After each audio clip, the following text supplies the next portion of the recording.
दोस्तों अगर हम लोग बात करें स्टॉकेस्टिक इंडिकेटर के बारे में, तो स्टॉकेस्टिक इंडिकेटर एक ऐसा इंडिकेटर है जिसको आप मोमेंटम इंडिकेटर की तरह भी यूज कर सकते हो और इसको आरएसआई की तरह आप जो है ओवरबॉट और ओवरसोल्ड की तरह भी यूज कर सकते हो।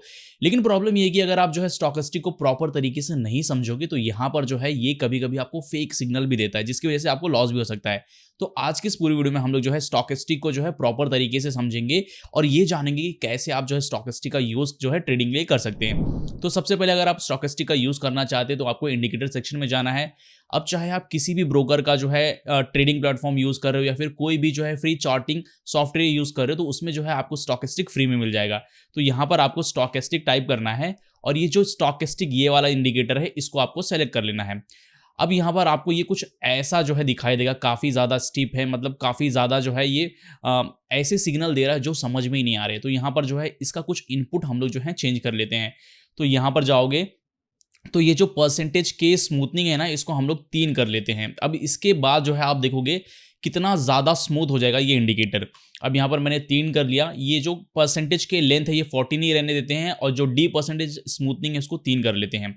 अब यहाँ पर अगर हम लोग ओके करते हैं तो यहाँ पर अगर आप देखोगे तो कितना ज़्यादा स्मूथ हो गया। लेकिन यहाँ पर जो है थोड़ी सी थिकनेस जो है दोनों लाइन की बढ़ा लेते हैं। तो यहाँ पर जाओगे तो ये जो ब्लू लाइन है ना, ये परसेंटेज के की लाइन है, इसकी थिकनेस हम लोग जो है थोड़ा सा बढ़ा लेते हैं। ओके, और ये जो ऑरेंज लाइन है इसको डी परसेंटेज डी लाइन या फिर डी परसेंटेज लाइन कहते हैं, तो इसकी भी थिकनेस हम लोग यहाँ पर बढ़ा लेते हैं। अब अगर आप देखोगे तो कितना ज़्यादा क्लियर कट सिग्नल दे रहा है।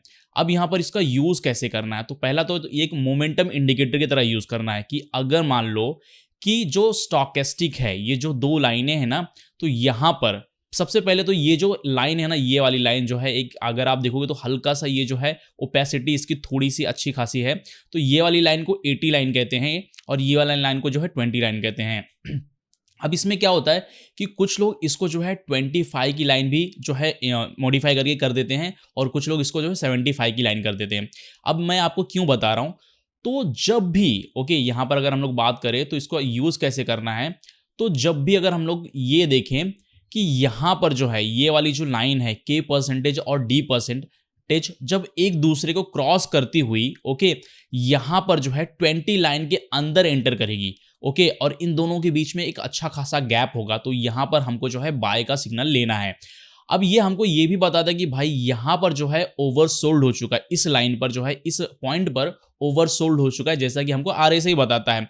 लेकिन ये हमको सिग्नल कब देता है बाय का, जब ये एक लाइन एक दूसरे को क्रॉस ओवर करती हुई इस 20 वाले लाइन के अंदर जाती है, तो यहाँ पर हमको बाय करना है। अब मान लो कि मुझे यहाँ से जो है बाय का सिग्नल मिला इस कैंडल से, इस कैंडल से मुझे बाय का सिग्नल मिला।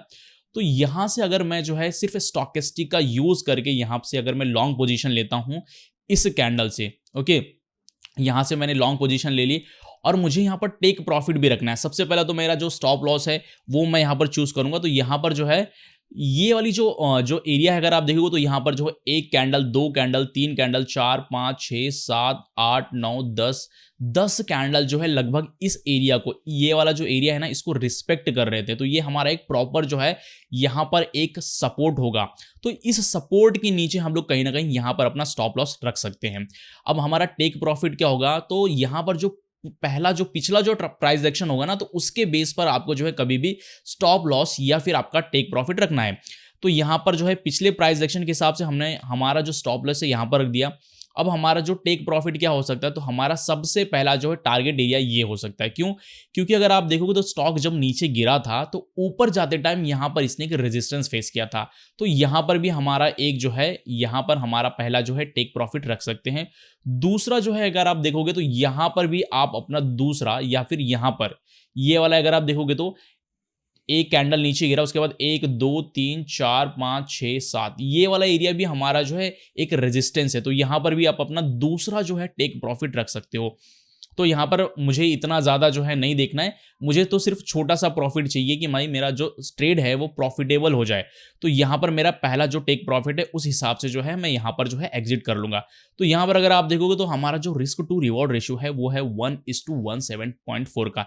इसका मतलब ये है कि भाई मैंने यहाँ पर 1 रुपये का लॉस उठाने का सोचा था, तो मैं यहाँ पर 1 रुपये 74 पैसे बना भी रहा हूँ। तो यहाँ पर जो है मेरा जो रिस्क टू रिवॉर्ड रेशियो है काफ़ी ज़्यादा अच्छा है।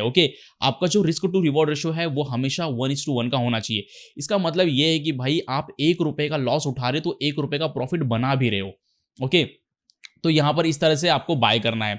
दूसरी तरह जो सेल का सिग्नल आपको कब लेना है, तो यहाँ पर मान लो कि ये जो स्टॉकेस्टिक है, ये जो दोनों लाइनें हैं एक दूसरे को क्रॉस ओवर करती हुई नीचे की तरफ आती हैं। ओके, जब ये 80 की लाइन के नीचे जाती है और क्रॉस ओवर करती है एक दूसरे को, तो यहाँ से हमको जो है सेल का सिग्नल लेना है। अब मान लो कि मुझे इस कैंडल पर, इस वाले कैंडल पर मुझे सेल का सिग्नल मिला, तो यहाँ से मैं अगर शॉर्ट की पोजीशन लेता हूँ, ओके, इस कैंडल से मैंने शॉर्ट की पोजीशन ली। अब यहाँ पर जो है मैंने क्या कहा था कि भाई जो पिछला प्राइस एक्शन होता है ना, उसके हिसाब से आपको जो स्टॉप लॉस या टेक प्रॉफिट रखना है। तो यहाँ पर जो है मैंने देखा था कि जब ये स्टॉक ऊपर गया था तो यहाँ पर 1 candle, 2 candle, 3 candle, 4 candle, 5 candle, ये 5 कैंडल जो है इस लेवल पर अगर आप देखो तो यहाँ पर एक जो है इसने रेजिस्टेंस फेस किया था। दूसरा अगर आप देखो तो इसके पहले भी जो है 1 candle, 2 candle, 3 candle, 4 candle, 5 candle, इस प्राइस पर यहाँ पर इसने जो है एक रेजिस्टेंस फेस किया था। इसको हम लोग जो है थोड़ा सा हाईलाइट कर देते हैं चाहिए तो। ओके, तो यहाँ पर, ओके, सॉरी ये गलत ले लिया मैंने, या ये वाला ले लेते। तो यहाँ पर जो है एक, यहाँ पर है एक हमारा support area, sorry resistance area. दूसरा जो है यहाँ पर हमारा जो है एक ये हो गया, दूसरा हमारा यहाँ पर एक जो है रेजिस्टेंस एरिया हो गया। तो यहाँ पर जो है देखोगे आप तो एक बार, पहली बार तो यहाँ पर इसने एक जो है रेजिस्टेंस फेस किया था, दूसरी बार यहाँ पर एक रेजिस्टेंस फेस किया था। तो मुझे इतना तो कंफर्म हो गया कि अगर स्टॉक जो है वापस से बाउंस बैक करता है तो इस लेवल को तोड़ने में, ब्रेक करने में काफ़ी ज़्यादा इसको प्रॉब्लम होने वाली है। तो यहाँ पर इसके ऊपर जो है कहीं ना कहीं मैंने मेरा स्टॉप लॉस लगा दिया। अब मेरा टेक प्रॉफिट कहाँ पर होगा, तो यहाँ पर जो है कहीं ना कहीं मैंने जब देखा था कि स्टॉक जब नीचे गिरा था तो यहाँ पर 1 candle, 2 candle, 3 candle, 4 candle, 5 candle, 5 candle कहीं ना कहीं इन्होंने जो है यहाँ पर जो है एक सपोर्ट लिया था। तो मेरा जो टेक प्रॉफिट हो सकता है, मेरा पहला जो है वो यहाँ पर हो सकता है। अब यहाँ पर अगर आप देखो तो मेरा जो रिस्क टू रिवॉर्ड रेशियो है वो कॉम्प्रोमाइज हो गया है। तो यहाँ पर मैं क्या कर सकता हूँ कि मैं जो स्टॉकिस्टिक का यूज कर सकता हूँ या फिर मैं ट्रेंड के साथ जा सकता हूँ। अगर मुझे लगता है कि भाई स्टॉक का प्राइस नीचे जाएगा और स्टॉकिस्टिक काफी स्ट्रॉन्ग सेल सिग्नल दे रहा है, तो यहाँ पर मैं वेट कर सकता हूँ। ओके, वैसे भी अगर हम लोग देखा जाए तो इस रिस्क टू रिवॉर्ड रेशियो के साथ अगर हम लोग ट्रेड ले भी तो भी हमारा जो ट्रेड है प्रॉफिट में ही जाएगा। लेकिन यहाँ पर कभी भी आपको अपना जो रिस्क टू रिवॉर्ड रेशियो है उसको कॉम्प्रोमाइज नहीं करना है।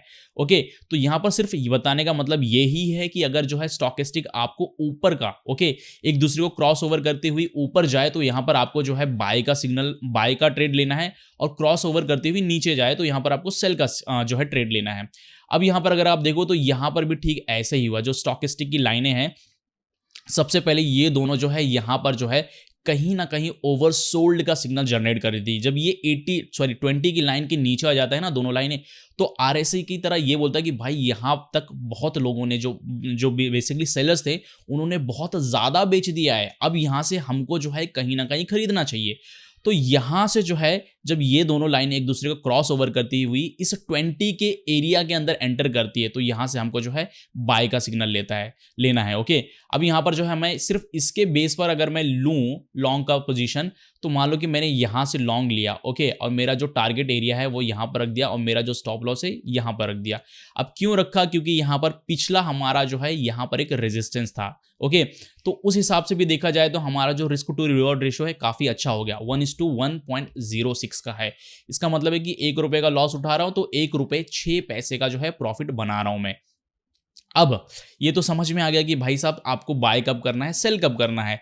ओके, अब यहाँ पर हम लोग बात कर लेते हैं स्टॉकेस्टिक के बारे में कि स्टॉकेस्टिक की जो खामियां हैं, जो बेसिकली जो है इसका जो इसकी जो बेसिकली इसका जो डिसएडवांटेज है वो क्या है।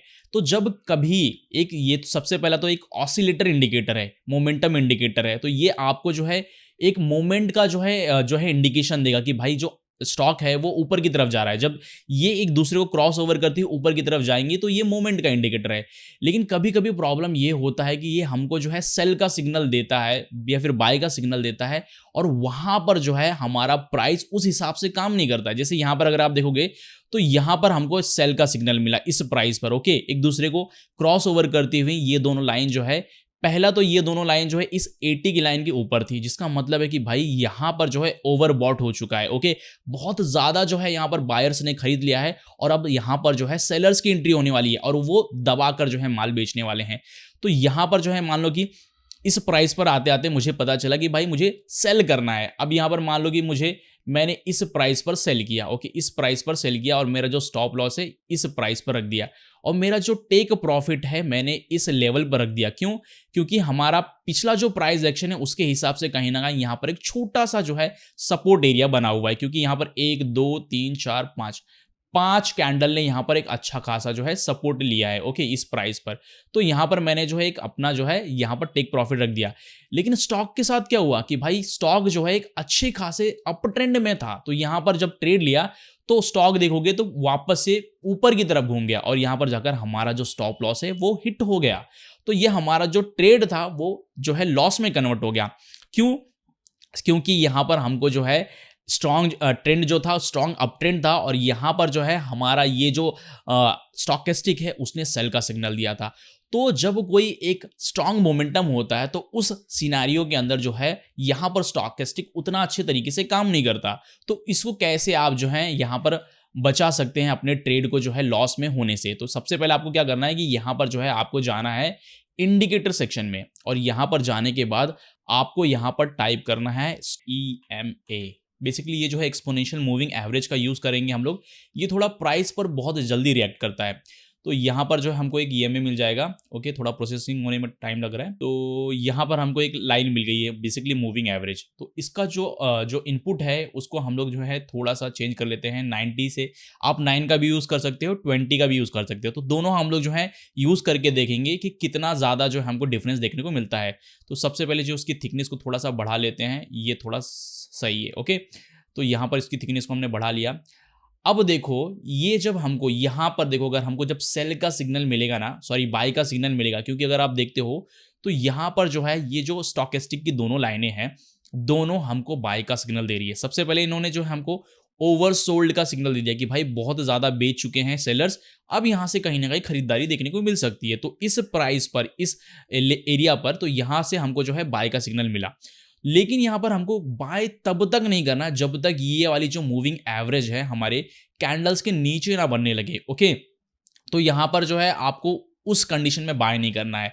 तो यहाँ पर जाकर कहीं ना कहीं हमारी जो एरिया है, जो लाइन सॉरी जो हमारा जो कैंडल्स है वो कहीं ना कहीं मूविंग एवरेज के ऊपर बनने लगा है। लेकिन यहाँ पर अगर आप देखो तो स्टॉकेस्टिक इतना ऊपर आ गया, बेसिकली ये ओवरबॉट का सिग्नल देने की तैयारी में है। तो यहाँ पर हम जो है ट्रेड नहीं लेंगे।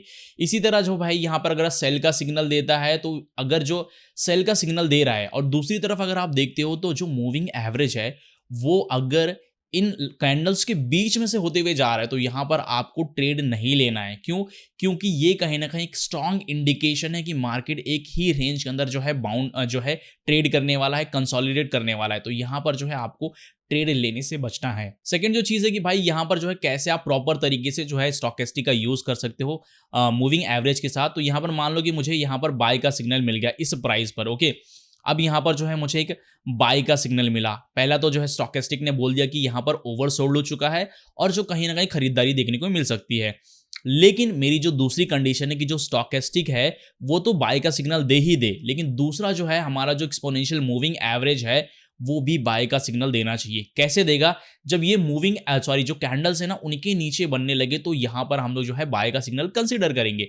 तो यहाँ पर जो है इस प्राइस पर अगर आप देखो तो जो मूविंग एवरेज है वो जो है कैंडल्स के नीचे बनने लगा है और यहाँ से जो है हमारा ये वाला जो स्टॉकेस्टिक है वो भी काफ़ी अच्छा खासा जो है दोनों लाइन एक दूसरे से काफ़ी दोनों के बीच में अच्छी खासी गैप है। तो यहाँ पर जो है हम लोग बाय का ट्रेड ले सकते हैं। मान लो कि अभी मैंने यहाँ पर जो है बाय का ट्रेड लिया, ओके, इस प्राइस तक, और जो मेरा जो है यहाँ पर मैंने रखा, ओके, यहाँ पर मेरा जो है मैंने टेक प्रॉफिट रखा और यहाँ पर जो है मेरा जो है स्टॉप लॉस रखा, ओके। तो यहाँ पर अगर आप देखो तो मेरा जो रिस्क टू रिवॉर्ड रेशियो है वो कॉम्प्रोमाइज जरूर हुआ है, लेकिन यहाँ पर जो मेरा ट्रेड है वो प्रॉफिट में ही क्लोज हुआ है। क्यों? क्योंकि यहाँ से जो है स्टॉक ऊपर घूमा ही नहीं, सॉरी नीचे घूमा ही नहीं। तो यहाँ पर हमने डबल कंफर्मेशन लिया है। आप चाहें तो जो है छोटा सा जो है जो अपना स्टॉप लॉस है उसको और भी छोटा रख सकते हो। क्यों? क्योंकि यहाँ पर जो है कहीं ना कहीं मूविंग एवरेज भी एक तरह से रेजिस्टेंस का काम करेगा, सॉरी सपोर्ट का काम करेगा। तो ये प्राइस को नीचे गिरने ही नहीं देगा। तो यहाँ पर भी आप अपना जो है इस मूविंग एवरेज के नीचे कहीं ना कहीं अपना जो है आप स्टॉप लॉस लगा सकते हो। अब यहाँ पर अगर आप देखोगे तो यहाँ पर भी जो है ये इस प्राइस पर अगर आप देखते हो तो इस प्राइस से मुझे सेल का सिग्नल मिला। ओके, सेल का सिग्नल यहाँ से मिला। ओके, अब यहाँ पर जो है मैं सेल का ट्रेड क्यों नहीं लूंगा, क्यों? क्योंकि यहाँ पर जो है अगर आप इस एरिया में देखते हो तो यहाँ पर जो मूविंग एवरेज है वो कहीं ना कहीं कैंडल्स के ऊपर बननी चाहिए जब सेल का सिग्नल होगा तब, लेकिन ये उसके अगेंस्ट जाकर कहीं ना कहीं नीचे बन रही है। तो ये कहीं ना कहीं प्राइस के लिए एक स्ट्रांग सपोर्ट की तरह काम करेगी। तो यहाँ पर मैं सेल का ट्रेड नहीं लूंगा। ओके, अब इसी तरह अगर आप देखोगे तो यहां से कहीं ना कहीं मुझे बाय का सिग्नल मिला। जो स्टॉकेस्टिक की दोनों लाइन है एक दूसरे को क्रॉस ओवर करते हुए ऊपर की तरफ जा रही है और ये दोनों जो लाइन है वो 20 के अंदर ही बन रही है। तो यहां से मैं कहीं ना कहीं जो है बाय का ट्रेड ले सकता हूं। अब यहां पर मैं क्या करूंगा कि मैंने जो है यहाँ से मान लो कि मैंने जो है लॉन्ग की पोजीशन ली इस प्राइस पर। ओके, अब इस प्राइस से क्यों ली? क्योंकि यहाँ पर जो स्टॉकेस्टिक है वो दोनों ही जो लाइनें हैं वो कहीं ना कहीं एक दूसरे को क्रॉस ओवर करते हुए ऊपर की तरफ जा रही है और दूसरा जो हमारा जो मूविंग एवरेज है वो भी कहीं ना कहीं कैंडल्स के नीचे बन रहा है, जो आगे चलकर कहीं ना कहीं प्राइस के लिए एक सपोर्ट की तरह काम करेगा। तो मान लो कि मेरा जो टेक प्रॉफिट है यहाँ पर रख दिया मैंने, क्योंकि मेरा जो पिछला प्राइस एक्शन है उसके हिसाब से कहीं ना कहीं एक छोटा सा जो है एक रेजिस्टेंस एरिया इस लेवल पर बन रहा था। तो यहाँ पर मैंने मेरा स्टॉप टेक प्रॉफिट यहाँ पर रख दिया और मेरा जो स्टॉप लॉस है कहीं ना कहीं इस प्राइस पर भी रख सकता हूँ या फिर मैं जो है कहीं ना कहीं इस प्राइस पर भी रख सकता हूँ, लेकिन मैं जो है इस प्राइस पर रख देता हूँ। तो यहाँ पर अगर आप देखोगे तो मेरा जो रिस्क टू रिवॉर्ड रेशियो है वो है 1.1:1.13 का। इसका मतलब ये कि भाई कहीं ना कहीं मैंने ₹1 का जो है अगर मैं लॉस उठा रहा हूं तो ₹1.13 का प्रॉफिट भी बना रहा हूं। और अगर आप देखोगे तो यहां पर जो है मैं इसको जो है ट्रेल करके लेके जा सकता हूं, जो मेरा टेक प्रॉफिट होगा उसको ट्रेल करके ऊपर तक ले जा सकता हूं। कब तक? जब तक ये मूविंग एवरेज क्रॉस ओवर ना करे या फिर जब तक ये वाला जो लाइनें हैं ये हमको क्रॉस ओवर करते हुए नीचे ना दिखाई दे। तो इस प्राइस में जो है इस ट्रेड के अंदर ये वाली जो टेक प्रॉफिट है वो उसको काफी अच्छा माना जाएगा। अब यहां पर मान लो कि भाई साहब मुझे यहां से सेल का सिग्नल मिला। ओके, अगर आप देखोगे तो यहां पर जो स्टॉकेस्टिक है उसने जो है यहां पर ओवरबॉट का सिग्नल दिया। दोनों जो लाइनें हैं वो कहीं ना कहीं 80 के ऊपर बन रही है, जिसका मतलब है कि यहां पर जो है बहुत ज्यादा खरीदारी हो चुकी है। अब प्राइस के नीचे गिरने के चांसेस ज्यादा बन रहे हैं। तो यहां पर बना, लेकिन मुझे सेल तब तक नहीं करना है जब तक ये दोनों लाइन जो है क्रॉस ओवर करते हुए 80 की लाइन के नीचे ना जाए। ये वाला जो लाइन है ना, ये वाली लाइन आपको बहुत जो है ध्यान से देखोगे तो दिखाई देगी। तो इस लाइन के नीचे अगर आ जाती है क्रॉस ओवर करते हुए और यहां पर जो मूविंग एवरेज है वो कैंडल्स के ऊपर बनने लगे तो यहां पर हम लोग सेल का सिग्नल लेंगे, लेकिन ऐसा हुआ ही नहीं। अगर आप देखो थोड़े टाइम के बाद अगर कहीं ना कहीं यहां पर इस प्राइस पर मुझे जो है सेल का सिग्नल मिला, लेकिन यहां पर अगर हम लोग थोड़ा सा और देखेंगे, वेट करेंगे, तो जो स्टॉकेस्टिक इतना नीचे आ चुका था कि ये ओवर सोल्ड का सिग्नल देने की तैयारी में था, तो यहां पर हम लोग ट्रेड नहीं लेंगे। अब अगर आप देखोगे तो इस प्राइस पर भी हम लोग को जो है यहाँ पर बाय का सिग्नल मिला। ओके, वैसे तो जो है अगर ऐसा कुछ सेटअप मिले आपको जिसमें जो स्टॉकेस्टिक की दोनों लाइनें जो है ये दोनों लाइनें 80 के ऊपर हो और यहां से क्रॉस ओवर करते हुए एंटर करे, तो वहां पर हम लोग जो है सेल का सिग्नल लेंगे, सेल का ट्रेड लेंगे। ओके, लेकिन ऐसा ट्रेड भी जो है मार्केट में ले सकते हो, क्योंकि देखो मार्केट में कुछ भी परफेक्ट नहीं होता है। अगर आप सोचोगे कि भाई अगर कोई मारू बोजू कैंडल बने उसकी शैडो हो ही ना, तो ऐसा नहीं होता। छोटी थोड़ी बहुत शैडोज होती ही हैं, या फिर कोई ऐसा सेटअप बने जो एकदम परफेक्ट हो। ओके, तो ऐसा कुछ होता नहीं है मार्केट में। थोड़ी चीजें जो है कॉम्प्लिकेटेड होती हैं, थोड़ा सा आपको जो है मार्केट के हिसाब से चलना पड़ता है।